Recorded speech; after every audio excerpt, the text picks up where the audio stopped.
Welcome to the desert, a treasure trove for rock enthusiasts.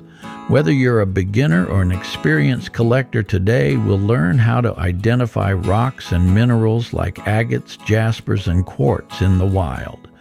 Grab your tools and let's start the adventure.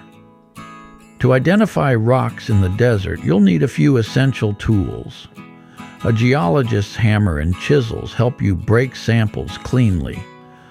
A good knife or a Mohs hardness test kit allows you to check hardness. A hand lens is perfect for inspecting crystals, and don't forget sample bags, a notepad, a topographic map, and a compass for recording your finds. Safety always comes first. Wear goggles, a hard hat, and heavy gloves to protect yourself in rugged terrain.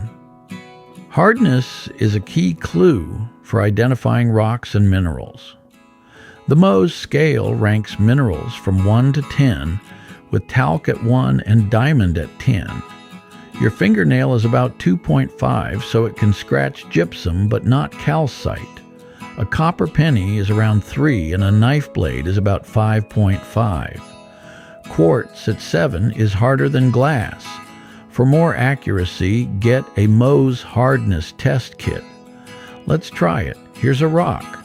My fingernail scratches it, so it's probably softer than 2.5, maybe gypsum. Examine a rock's physical features to identify it. Check its color.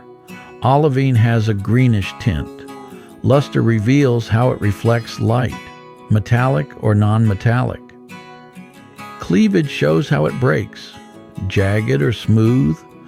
For example, agates have banded patterns, jaspers are opaque with rich reds or browns, and quartz is often clear or milky with a glassy shine. Density and magnetism can also help. Some minerals stick to a magnet. Can you collect rocks on public lands? Usually, you can take reasonable amounts for personal use, but no power tools are permitted. Rules vary by state and agency, so always check with local authorities before collecting.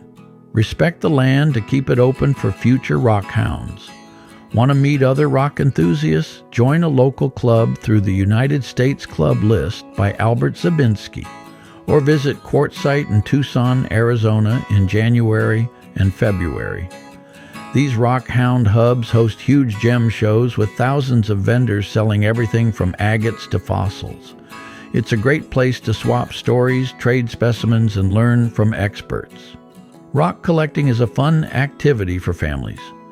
Kids love hunting for treasures, and it's a great way to learn about geology. A shiny agate or a sparkling quartz can spark their curiosity. With the right tools and knowledge, the desert is your playground for discovering rocks and minerals. Start simple, stay safe, and have fun. Subscribe for more rock hounding tips and share your finds in the comments below. Happy hunting. Subscribe to our channel to explore the wonders of desert life, from its wild landscapes and wildlife to the vibrant communities that call it home.